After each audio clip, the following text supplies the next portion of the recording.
ಎಲ್ರಿಗೂ ನಮಸ್ಕಾರ. ನೀವು ನೋಡ್ತಾ ಇದ್ದೀರಾ ಟಿವಿ ವಿಕ್ರಮ. ನಾನು ಮುಮ್ತಾಜ್ ಅಬ್ದುಲ್ ನೆಲ್ಲಡ್ಕ. ಜೈ ಜಗನ್ನಾಥ. ವೀಕ್ಷಕರೇ, ಸನಾತನ ಧರ್ಮ ಅಂದರೆ ಮುಸಲ್ಮಾನಳಾಗಿ ನಿನಗೆ ಯಾಕಷ್ಟೊಂದು ಇಷ್ಟ, ನಿನಗೆ ಯಾಕಷ್ಟೊಂದು ಒಲವು, ಯಾಕೆ ನೀನು ದೇವಸ್ಥಾನಗಳಿಗೆ ಹೋಗ್ತೀಯಾ, ಹೀಗೆ ಹಲವಾರು ಪ್ರಶ್ನೆಗಳು ನನಗೆ ಬರ್ತಾನೇ ಇರುತ್ತವೆ. ಇವತ್ತು ಅದಕ್ಕೆ ಸಂಬಂಧಪಟ್ಟ ಹಾಗೆ ಒಂದು ಪುರಿ ಜಗನ್ನಾಥನ ಒಂದು ಪವಾಡದ ಕಥೆಯನ್ನು ಹೇಳ್ತಾ ಹೋಗ್ತೀನಿ. ಒಬ್ಬ ಮುಸಲ್ಮಾನನಿಗೆ ಸ್ವತಃ ಭಗವಾನ್ ಜಗನ್ನಾಥನೇ ಒಂದು ವಾರ ನಿಂತಲ್ಲೇ ನಿಂತಹ ಕಥೆ ಇದು. ವೀಕ್ಷಕರ, 16ನೇ ಶತಮಾನದಲ್ಲಿ ಕಳಿಂಗ ರಾಜ ಅಂತ ಇತ್ತು. ಆಗದು ಮೊಘಲರ ಆಳ್ವಿಕೆಯಲ್ಲಿದ್ದಂಥದ್ದು, ಒಂದು ಭಕ್ತಿಯ ಪ್ರತೀಕವಾಗಿದ್ದಂತಹ ರಾಜ್ಯ ಅದು. ಆ ಸಮಯದಲ್ಲಿ ಕಳಿಂಗದ ಮುಖ್ಯಸ್ಥ ಬಂಗಾಳದ ಸುಬೇದರನಾಗಿರ್ತಾನೆ. ಜಹಂಗೀರ್ ಕುಳಿ ಖಾನ್, ಈತನನ್ನ ಲಾಲ್ ಬೇಗ್ ಅಂತ ಕೂಡ ಕರಿತಾ ಇದ್ರು. ಈತ ಬಂಗಾಳದ ಸುಬೇದಾರ ಆಗಿರ್ತಾನೆ. ಅದಾದ ನಂತರ ಈತನಿಗೆ ಪುರಿಯ ಜಗನ್ನಾಥ ದೇವಸ್ಥಾನ ಹಾಗೆ ಇನ್ನು ಅನೇಕ ಹಿಂದೂ ದೇವಸ್ಥಾನಗಳ ಮೇಲೆ ದಾಳಿಯನ್ನ ಮಾಡಿ ಲೂಟಿ ಮಾಡಿ ಅದನ್ನ ಧ್ವಂಸ ಮಾಡ್ಬೇಕನ್ನುವಂಥ ಆದೇಶ ಬರುತ್ತೆ. ಒಂದಿನ ಏನಾಗುತ್ತೆ, ಪುರಿಯ ದಂಡನಾಯಕ ಮುಕುಂದಪುರಿ ಅನ್ನುವಂಥ ಹೆಸರಿನ ಜಾಗದಲ್ಲಿ ತನ್ನ ಸೈನ್ಯದ ಜೊತೆಗೆ ವಾಪಸ್ ಆಗ್ತಾ ಇದ್ದ. ಆಗ ಲಾಲ್ ಬೇಗ್ ಅಂದ್ರೆ ಈ ಸುಬೇದಾರನ ದೃಷ್ಟಿ ಏನಾಗುತ್ತೆ, ಒಬ್ಬ ಸುಂದರ ಬ್ರಾಹ್ಮಣ ವಿಧವೆಯ ಮೇಲೆ ಬೀಳುತ್ತೆ. ಆಕೆ ಆಗಸ್ಟ್ ನದಿಯಿಂದ ಸ್ನಾನವನ್ನು ಮುಗಿಸಿ ಬರ್ತಾ ಇರ್ತಾಳೆ. ಆಕೆ ಸೌಂದರ್ಯದಿಂದ ಮೋಹಿತನಾಗಿ ಆಕೆಯನ್ನ ಈತ ಅಪಹರಣ ಮಾಡ್ತಾನೆ. ಒತ್ತಾಯದಿಂದ ಆಕೆಯನ್ನ ಮದುವೆ ಕೂಡ ಮಾಡ್ಕೊಳ್ತಾನೆ. ಮದುವೆ ಆಗೋದಷ್ಟೇ ಅಲ್ಲ, ಆಕೆಗೆ ಹಿಂಸೆ ಕೊಟ್ಟು ಇಸ್ಲಾಂಗೆ ಮತಾಂತರ ಮಾಡಿ ಫಾತಿಮಾ ಅನ್ನುವಂಥ ಹೆಸರನ್ನು ಕೂಡ ಇಟ್ಟು ಬಿಡ್ತಾನೆ. ಒಂದು ಮಗು ಆಗತ್ತೆ. ಆ ಮಗುವಿಗೆ ಸಾಲೆ ಬೇಗ್ ಅನ್ನುವಂಥ ಹೆಸರನ್ನ ಇಡ್ತಾನೆ. ದೊಡ್ಡವನಾದ ಮೇಲೆ ಸಾಲೆ ಬೇಗ್ ಸಾಕಷ್ಟು ಯುದ್ಧಗಳನ್ನು ಮಾಡ್ತಾನೆ, ಅದರಲ್ಲಿ ಜಯಶಾಲಿ ಕೂಡ ಆಗ್ತಾನೆ. ಆದರೆ ಲಾಲ್ ಬೇಗ್ಗೆ ಮುಂದೆ ಕಷ್ಟ ಎದುರಿಸಬೇಕಾಗತ್ತೆ. ದೆಹಲಿಯಲ್ಲಿ ಏನಾಗುತ್ತೆ, ಮೊಘಲ್ ಬಾದ್ಶಾ ಜಹಾಂಗೀರನ ಮುಂದೆ ಲಾಲ್ ಬೇಗ್ ವಿರುದ್ಧ ಒಂದು ಆರೋಪವನ್ನ ಮಾಡ್ತಾನೆ. ಅದನ್ನು ಕೇಳಿಸ್ಕೊಂಡು ಜಹಾಂಗೀರ್ ಲಾಲ್ ಬೇಗ್ಗೆ ಕಳಿಂಗವನ್ನ ಆದಷ್ಟು ಬೇಗ ನೀನು ತೊರಿಬೇಕು ಅಂತ ಆದೇಶವನ್ನ ಮಾಡ್ತಾನೆ. ಹೀಗೆ ಅಧಿಕಾರವನ್ನ ಕಳ್ಕೊಂಡು ಒಂದಿನ ಆತ ಸೇನೆ ಜೊತೆಗೆ ಹೋಗ್ತಾ ಇರ್ತಾನೆ. ಆಗೋರ್ವ ಅಜ್ಞಾತ ವ್ಯಕ್ತಿಯಿಂದ ಲಾಲ್ ಬೇಗ್ನ ಹತ್ಯೆ ಆಗತ್ತೆ. ಅದಾದ ನಂತರ ಕಳಿಂಗದಲ್ಲಿ ಆಸಿಮ್ ಖಾನ್ ಅನ್ನುವಂಥ ಹೊಸ ಸುಬೇದಾರನ ಆಯ್ಕೆ ಕೂಡ ಆಗತ್ತೆ. ಆಸಿಮ್ ಖಾನ್ ಕಳಿಂಗದಲ್ಲಿ ಗಜಪತಿ ಆಡಳಿತವನ್ನ ಮುಗಿಸಿ ಮೊಘಲ್ ಆಡಳಿತ ಸ್ಥಾಪಿಸೋದಕ್ಕೆ ಬಯಸ್ತಾ ಇದ್ದ. ಇದಕ್ಕೋಸ್ಕರ ಕಳಿಂಗ ಸೇನೆ ಹಾಗೆ ಮೊಘಲರ ಜೊತೆ ನಿರಂತರವಾಗಿ ಯುದ್ಧ ಕೂಡ ಆಗ್ತಾ ಇತ್ತು. ಈ ಯುದ್ಧದಲ್ಲಿ ಸಾಲ್ ಬೇಗ್ ಸಂಪೂರ್ಣ ಗಾಯಗೊಳ್ತಾನೆ. ಆತನ ಪರಿಸ್ಥಿತಿ ಬಹಳ ಗಂಭೀರ ಆಗಿತ್ತು. ಮೈ ತುಂಬ ಗಾಯ, ಬದುಕೋದು ಕೂಡ ಕಷ್ಟ ಆಗ್ಬಿಟ್ಟಿತ್ತು. ಇಲ್ಲಿ ಯಾವ ಚಿಕಿತ್ಸೆ ಕೂಡ ಇನ್ನು ಕೆಲಸ ಮಾಡಲ್ಲ ಅನ್ನುವಂಥದ್ದು ಅವ್ರಿಗೆ ಗೊತ್ತಾಗಿತ್ತು. ಇನ್ನೇನು ಸಾವೇ ಗತಿ ಅಂತ ನಿರ್ಧಾರ ಕೂಡ ಮಾಡಿಕೊಂಡ್ರು. ಆಗ ಆತನ ತಾಯಿ ಫಾತಿಮಾ ಭಗವಾನ್ ಶ್ರೀಕೃಷ್ಣನ ನಾಮಸ್ಮರಣೆಯನ್ನ ಮಾಡೋದಕ್ಕೆ ಶುರು ಮಾಡ್ತಾಳೆ.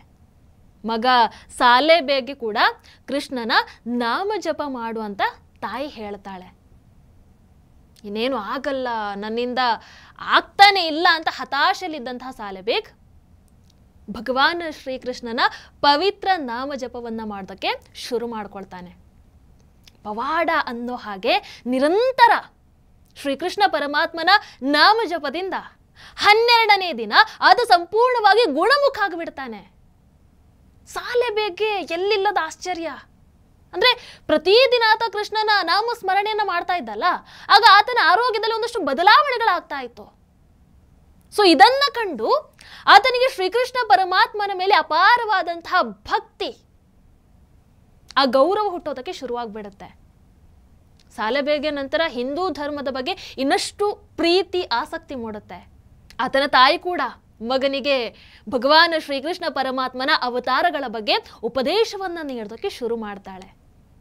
ನಂತರ ಭಗವಾನ್ ಜಗನ್ನಾಥರ ದರ್ಶನಕ್ಕೆ ಅಂತ ಸಾಲೆ ಬೇಗ್ ಏನ್ ಮಾಡ್ತಾನೆ, ಪುರಿಯ ಜಗನ್ನಾಥ ಮಂದಿರಕ್ಕೆ ಹೋಗ್ತಾನೆ. ಆದರೆ ಸಾಲೆ ಬೇಗ್ ಮುಸ್ಲಿಂ ಅಲ್ವಾ, ಹಾಗಾಗಿ ಆತನಿಗೆ ಜಗನ್ನಾಥ ಮಂದಿರಕ್ಕೆ ಪ್ರವೇಶ ಸಿಗಲ್ಲ.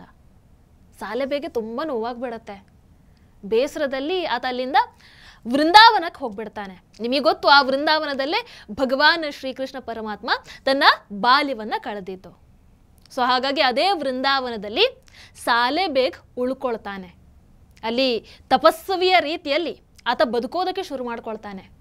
ಶ್ರೀಕೃಷ್ಣ ಪರಮಾತ್ಮರ ಭಜನೆಯನ್ನ ಮಾಡಿಕೊಂಡು ಸಾಧುಗಳ ಜೊತೆಗೆ ಆತ ವಾಸವಾಗಿರ್ತಾನೆ. ಆದರೂ ಆತನೊಂದು ಆ ಮನಸ್ಸಿದೆಯಲ್ಲ, ಅದು ಪುರಿಯ ಜಗನ್ನಾಥನನ್ನ ಒಂದು ಬಾರಿಯಾದರೂ ಕಣ್ತುಂಬಿಕೊಳ್ಬೇಕು ಅಂತ ನಿರಂತರವಾಗಿ ಹಾತೊರಿತಾ ಇತ್ತು. ವೃಂದಾವನದಲ್ಲಿ ಹೀಗೆ 1 ವರ್ಷ ಕಳೆದ ನಂತರ ಯಾತ್ರೆಗಾಗಿ ಪುರಿಗೆ ಮತ್ತೆ ಆತ ಬರುವಂತಹ ನಿರ್ಧಾರವನ್ನು ಮಾಡ್ಕೊಳ್ತಾನೆ. ಯಾಕಂದ್ರೆ ರಥಯಾತ್ರೆಯಲ್ಲಿ ಭಗವಾನ್ ಜಗನ್ನಾಥ, ದೇವಿ ಸುಭದ್ರ, ಭಗವಾನ್ ಬಲಭದ್ರ ಇವರೆಲ್ಲರೂ ಕೂಡ ದೇಗುಲದಿಂದ ಹೊರಬಂದು ಭವ್ಯ ರಥದಲ್ಲಿ ಗುಂಡೇಚ ಅನ್ನುವಂತಹ ಮಂದಿರದವರೆಗೂ ಕೂಡ ಸವಾರಿಯನ್ನ ಮಾಡ್ತಾರಲ್ವಾ. ಸೊ ಆ ಯಾತ್ರೆಯಲ್ಲಿ ಜಗನ್ನಾಥನನ್ನ, ಭಗವಾನ್ ಜಗನ್ನಾಥನನ್ನ ಬಹಳ ಹತ್ತಿರದಿಂದ ನನಗೆ ನೋಡಬಹುದನ್ನುವಂತಹ ಆಸೆ ಸಾಲೆಬೇಗದಾಗಿತ್ತು. ಸೊ ಇದೇ ವಿಶ್ವಾಸದಲ್ಲಿ ಸಾಲೆಬೇಗ ಏನ್ ಮಾಡ್ತಾನೆ, ಪುರಿಯ ಕಡೆಗೆ ಯಾತ್ರೆಯನ್ನ ಆರಂಭ ಮಾಡ್ತಾನೆ. ಆದ್ರೆ ಮತ್ತೆ ದುರಾದೃಷ್ಟ ಅನ್ನೋ ಹಾಗೆ ಯಾತ್ರೆಯಲ್ಲಿ ಸಾಲೆಬೇಗನ ಆರೋಗ್ಯ ಕೈ ಕೊಡೋದಕ್ಕೆ ಶುರು ಮಾಡುತ್ತೆ. ಒಂದಷ್ಟು ಆರೋಗ್ಯದಲ್ಲಿ ಏರ್ಪೇರ್ ಕಾಣಿಸುತ್ತೆ. ಅನಾರೋಗ್ಯ, ಏನ್ ಮಾಡೋದು, ಪ್ರತಿ ಉಸಿರಾಟ ಕೂಡ ಆತನಿಗೆ ಹೋರಾಟ ಅನ್ನಿಸ್ಬಿಡ್ತಾ ಇತ್ತು. ಇದರಿಂದಾಗಿ ಸಾಲೆಬೇಗ್ಗೆ ಮತ್ತೆ ನಿರಾಸೆ ಆಗ್ಬಿಡತ್ತೆ. ಸರಿಯಾದ ಸಮಯಕ್ಕೆ ಪುರಿ ಜಗನ್ನಾಥನ ಯಾತ್ರೆಯನ್ನ ತಲುಪೋದಕ್ಕೆ ಆತನಿಗೆ ಕೊನೆಗೂ ಕೂಡ ಸಾಧ್ಯನೇ ಆಗಲಿಲ್ಲ. ಸಾಲೆಬೇಗ್ ತುಂಬಾ ಬೇಜಾರು ಮಾಡ್ಕೊಂಡ್ಬಿಡ್ತಾನೆ. ಜಗನ್ನಾಥನನ್ನ ಬೇಡ್ಕೊಳ್ತಾನೆ, ಹೇ ಪ್ರಭು, ನನಗೆ ನಿನ್ನ ತನಕ ಬರೋದಕ್ಕೆ ಆಗ್ತಾನೆ ಇಲ್ವಲ್ಲ, ಹಾಗಾದ್ರೆ ನಿನ್ನ ದರ್ಶನ ಅನ್ನುವಂಥದ್ದು ನನ್ನ ಭಾಗ್ಯದಲ್ಲಿ ಇಲ್ವಾ ಅಂತ ಕೇಳ್ತಾನೆ. ದಯಮಾಡಿ ನನಗೆ ನಿರಾಸೆಯನ್ನ ಮಾಡಬೇಡಿ ಅಂತ ಆತ ಪ್ರಾರ್ಥನೆಯನ್ನ ಮಾಡ್ಕೊಳ್ತಾನೆ, ಬೇಡ್ಕೊಳ್ತಾನೆ. ಭಕ್ತ ಸಾಲೆಬೇಗ್ನ ಆ ಭಕ್ತಿಯ ಬೇಡಿಕೆ ಭಗವಾನ್ ಜಗನ್ನಾಥನಿಗೂ ಕೂಡ ತಲುಪುತ್ತೆ. ಬವಡ ರಥ ಯಾತ್ರೆಯಲ್ಲಿ ಭಗವಾನ್ ಜಗನ್ನಾಥರ ರಥ ನಂದಿಕುಶ್ ಬಹಳ ವೇಗವಾಗಿ ಚಲಿಸ್ತಾ ಇತ್ತು. ಆದ್ರೆ ಬಳಗಂಡಿಯಲ್ಲಿ ಇದ್ದಕ್ಕಿದ್ದ ಹಾಗೆ ನಿಂತು ಬಿಡತ್ತೆ. ಎಲ್ರಿಗೂ ಆಶ್ಚರ್ಯ. ಆನೆಗಳು, ಭಕ್ತರು ಎಲ್ಲರೂ ಸೇರಿ ಎಷ್ಟೇ ಪ್ರಯತ್ನ ಪಟ್ಟರು ಕೂಡ ರಥ ಒಂದ್ ಸ್ವಲ್ಪ ಕೂಡ ಅಲ್ಲುಗಾಡ್ಲೇ ಇಲ್ಲ. ಸುಮಾರು 7 ದಿನಗಳವರೆಗೆ ಅದು ಅಲ್ಲೇ ನಿಂತಿತ್ತು. ಅಯ್ಯೋ, ರಥ ಯಾಕೆ ಹೀಗೆ ಮುಂದೆ ಬರ್ತಾನೆ ಇಲ್ವಲ್ಲ, ಏನಾಗಿದೆ ಅಂತ ಪುರಿಯ ರಾಜ, ಪುರೋಹಿತ ಇವರು ಎಲ್ರಿಗೂ ಕೂಡ ಚಿಂತೆ ಶುರು ಆಗ್ಬಿಡತ್ತೆ. ಆಗ ಒಂದಿನ ಪುರಿಯ ರಾಜನಿಗೆ ಕನಸು ಬೀಳತ್ತೆ ಒಂದು. ಆ ಕನಸಿನಲ್ಲಿ ಬಂದಿದ್ದು ಕೂಡ ಸಾಕ್ಷಾತ್ ಭಗವಾನ್ ಪುರಿಯ ಜಗನ್ನಾಥ. ಕನಸಲ್ಲಿ ಬಂದಂತಹ ಜಗನ್ನಾಥ ದೇವರು ರಾಜನಿಗೆ ಹೇಳ್ತಾರೆ, ನೀನು ಚಿಂತೆಯನ್ನ ಮಾಡಬೇಡ, ನಾನು ನನ್ನ ಭಕ್ತ ಸಾಲೆಬೇಗನ ನಿರೀಕ್ಷೆಯಲ್ಲಿದ್ದೀನಿ. ಸೊ ಅದಕ್ಕೋಸ್ಕರ ಆ 7 ದಿನಗಳವರೆಗೂ ಕೂಡ ಭಗವಾನ್ ಜಗನ್ನಾಥನ ಪೂಜೆಯನ್ನ ಆ ರಥದಲ್ಲೇ ಮಾಡ್ತಾರೆ. ಇತ್ತ ಸಾಲೆಬೇಗ ಕೊನೆಗೂ ಕೂಡ ಬಲಗಂಡಿಯನ್ನ ತಲುಪ್ತಾನೆ. ಆತನಿಗೆ ಭಗವಾನ್ ಜಗನ್ನಾಥ ತನಗಾಗೆ ಕಾಯ್ತಾ ಇದ್ದಾರೆ ಅನ್ನುವಂಥದ್ದು ಗೊತ್ತಾಗತ್ತೆ. ತುಂಬಾ ಭಾವುಕನಾಗ್ಬಿಡ್ತಾನೆ. ಆನಂದ ಭಾಷ್ಪ. ಅಯ್ಯೋ, ನಾನು ಬೇಡ್ಕೊಂಡೆ, ಈಗ ದೇವರಿಗೆ ನನ್ನಿಂದ ತೊಂದರೆ ಆಯ್ತು ಅಂತ ಮಗುವಿನ ಹಾಗೆ ಪುರಿಯ ಜಗನ್ನಾಥನ ಮುಂದೆ ಆತ ಕ್ಷಮೆಯನ್ನ ಕೂಡ ಕೇಳ್ತಾನೆ. ಈ ಸಲ ಸಾಲೆಬೇಗನನ್ನ ದೇವರ ಬಳಿ ಹೋಗೋದಕ್ಕೆ ಯಾರು ತಡಿಲಿಲ್ಲ. ಪುರಿ ಜಗನ್ನಾಥನ ದರ್ಶನವನ್ನ ಮಾಡಿ ಪೂಜೆ ಕೂಡ ಮಾಡ್ತಾನೆ. ಈ ವಿಚಾರ ಎಲ್ಲ ಕಡೆ ಹರಡುತ್ತೆ. ಸಾಕ್ಷಾತ್ ದೇವರೇ ತನ್ನ ಭಕ್ತನಿಗಾಗಿ ಕಾದಿದ್ದನ್ನ ಕೇಳಿ ಎಲ್ಲರೂ ಆಶ್ಚರ್ಯಚಕಿತರಾಗ್ತಾರೆ. ಸಾವಿರಾರು ಜನ ಸಾಲೆಬೇಗನನ್ನ ನೋಡೋದಕ್ಕೆ ಅಂತ ಬರ್ದಾನ್ಗೆ ಬರೋದಕ್ಕೆ ಶುರು ಮಾಡ್ತಾರೆ. ರಾಜರು ಕೂಡ ಸಾಲೆಬೇಗ್ ಬಳಿ ಬರ್ತಾರೆ. ಅಷ್ಟರಲ್ಲಿ ನಂದಿಘೋಷ್ ರಥ ಮುಂದೆ ಹೋಗೋದಕ್ಕೆ ಶುರು ಮಾಡುತ್ತೆ. ಮತ್ತೆ ಮಂದಿರದ ಮುಖ್ಯ ದ್ವಾರವನ್ನ ತಲುಪಿಬಿಡತ್ತೆ.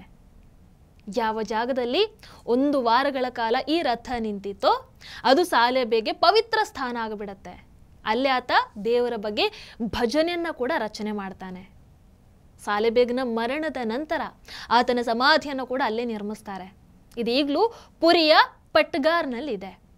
ಇದರ ಪ್ರತೀಕವಾಗಿ ಸಾಲೆಬೇಗನ ಸಮಾಧಿಯ ಮುಂದೆ ಪ್ರತಿ ವರ್ಷ ಕೂಡ ಭಗವಾನ್ ಜಗನ್ನಾಥರ ರಥ ಒಂದಷ್ಟು ಸಮಯದವರೆಗೂ ಕೂಡ ನಿಲ್ಲುತ್ತೆ ಅಂತ ಹೇಳ್ತಾರೆ. ಆತನ ಭಕ್ತಿ ಎಷ್ಟಿತ್ತು ಅಂತ ಹೇಳಿದ್ರೆ ಈಗಲೂ ಕೂಡ ಆತ ರಚಿಸಿದಂತಹ ಭಕ್ತಿ ಗೀತೆಯನ್ನ ಪುರಿಯ ಜಗನ್ನಾಥನ ಮುಂದೆ ಹಾಡಲಾಗತ್ತೆ ಅಂತೆ. ಅದರಲ್ಲಿ ಒಂದು ಅಹೇ ನೀಲೆ ಶೈಲ ಅಂತ.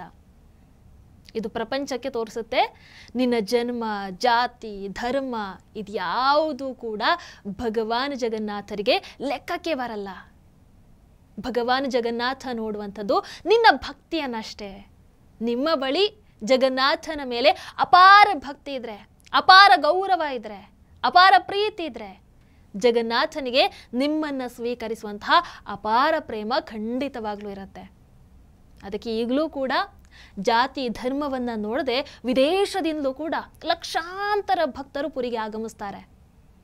ಸಾಧ್ಯ ಆದರೆ ನೀವು ಕೂಡ ಹೋಗಿ ಬನ್ನಿ. ಜೈ ಜಗನ್ನಾಥ. ಟಿವಿ ವಿಕ್ರಮ, ದೇಶ ನಿಮ್ಮ ಕೈಯಲ್ಲಿ.